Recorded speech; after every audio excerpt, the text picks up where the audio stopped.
Sovet dönəminin tibb təhsilini alan həkimlər lal daşların ümumiyyətlə əməliyyat olunmasının əleyhinədir.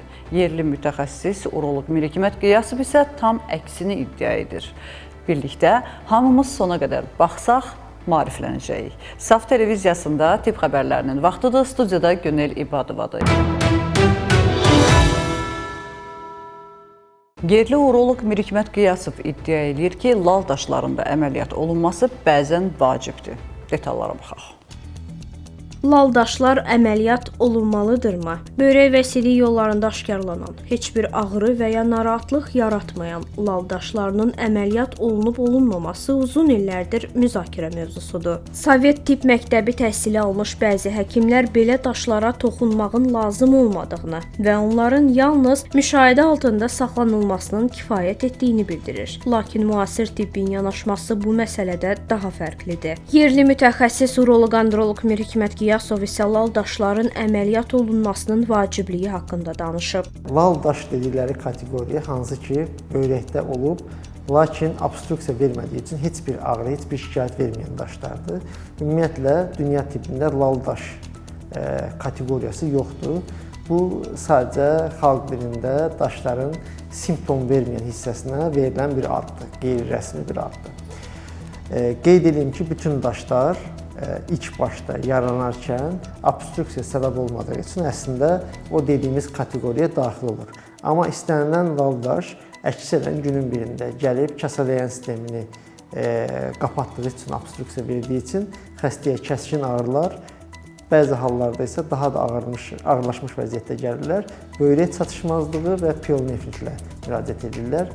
Bəzən isə hətta pielonefrit daha da irəli gedir, sepsis halına gətirir, çıxardır ki, bu da xəstənin həyatını təhdid edən bir halla üz-üzə qalması deməkdir.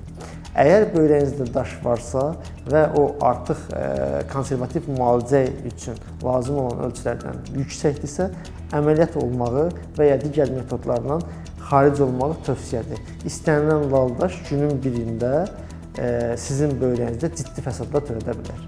Buna görə də lal daşın vaxtında xaric olması tövsiyədir.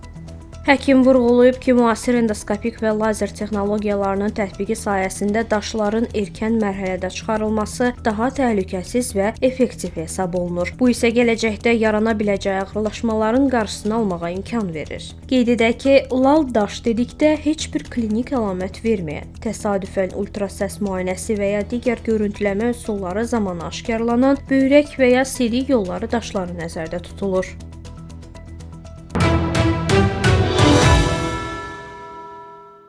Futbol azarkeşləri Ebolaya görə bu həzdən özünü məhrum etməsin açıqlamanı Ümumdünya Səhiyyə Təşkilatının rəsmi nümayəndəsi verib.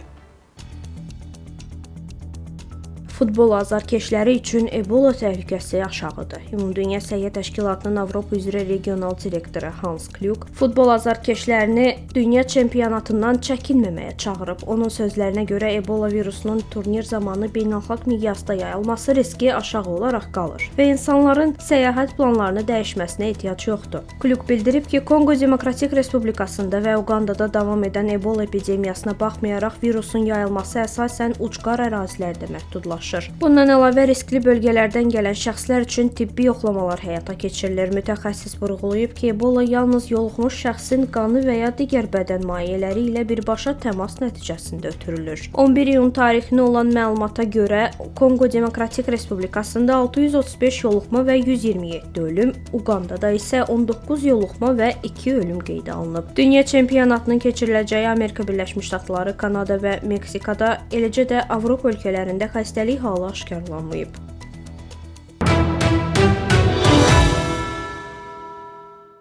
Meşə terapiyası nədir və nəyə görə 2-3 saat dayanmadan meşə səslərini dinləmək bir çox xəstəliklərin dərmanı kimi qəbul olunur? Yaponiyanın bu müalicə üsulları haqqında detalları sizə Kəmalə Osmanova danışır. Meşədə 3 gün keçirmək immuniteti gücləndirir. Yaponiyada aparılan araşdırma göstərib ki, meşədə cəmi 3 gün vaxt keçirmək insan orqanizminin müdafiə sisteminə müsbət təsir göstərir. Tokyo şəhərindəki Nippon Tibb Universitetinin professoru Chingli tərəfindən həyata keçirilən tədqiqatın nəticələrinə əsasən 3 günlük meşə gəzintisi orqanizmə təbii killer hüceyrələrinin sayını təxminən 50% artırır. Bu hüceyrələr viruslara və şiş hüceyrələrinə qarşı mübarizədə mühüm rol oynayır. Alimin beynəlxalq elmi jurnallarda dərc olunan araşdırmalarına görə əldə olunan təsir meşə ziyarətindən sonra 7 gündən 30 günədək davam edə bilər. Mütəxəssislər bunu meşə vannası adlanan Yapon təcrübəsi ilə əlaqələndirir. Bu metod insanın təbiətdə sakit şəkildə vaxt keçirməsini, meşə havasını dərindən nəfəs almasını və ətraf mühitlə əlaqə qurmasını nəzərdə tutur. Araşdırmada qeyd olunur ki, ağacların havaya buraxdığı fitosidlər stres hormonu olan kortizolun səviyyəsini azaldır. Stresin azalması isə immun sisteminin daha effektiv fəaliyyət göstərməsinə kömək edir. Mütəxəssislər sağlamlığın qorunması üçün vaxtaşırı təbiətdə, xüsusilə meşəlik ərazilərdə vaxt keçirməyi tövsiyə edir.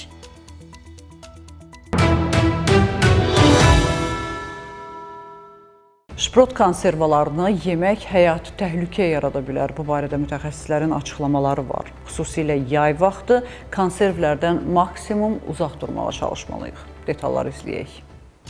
Şprotlar damar sağlamlığı üçün zərərlidir. Şprot balıqlarının tez-tez istehlakı damar sağlamlığına mənfi təsir göstərir və orqanizmdə qocalma prosesini sürətləndirir. Bu barədə Rusiyalı diyetoloq Yelena Salamatina məlumat verib. Mütəxəssisin sözlərinə görə şprotların hazırlanması zamanı tətbiq olunan hisləmə prosesi nəticəsində benzopiren və akrilamid kimi maddələr əmələ gəlir. Bu birləşmələr orqanizmdə oksidləşdirici stresi artıraraq hüceyrə və toxumalara zərər verə, həmçinin ürək-damar xəstəliklərinin inkişaf riskini artıra bilər. Diyetoloq qeyd edib ki, şprotların tərkibində yüksək miqdarda duz da mövcuddur. Duzun həddindən artıq qəbul arterial təzyiqin yüksəlməsinə səbəb olur ki, bu da xüsusilə hipertoniya və digər damar problemlərindən əziyyət çəkən insanlar üçün təhlükə yaradır. Yelena Salamatinanın fikrincə, sağlam insanın ara bir az miqdarda şprot yeməsi ciddi problem yaratmasa da, xroniki xəstəlikləri olan şəxslər bu məhsulu ehtiyatla istehlak etməlidir. Mütəxəssis mümkün riskləri azaltmaq üçün şprotların yalnız nadir hallarda, məsələn, bayram günlərində yeyilməsini tövsiyə edib. O, həmçinin bu məhsulun göyərti və tam taxıllı çörəklə birlikdə istehlak edilməsinin daha məqsədə uyğun olduğunu vurğulayıb.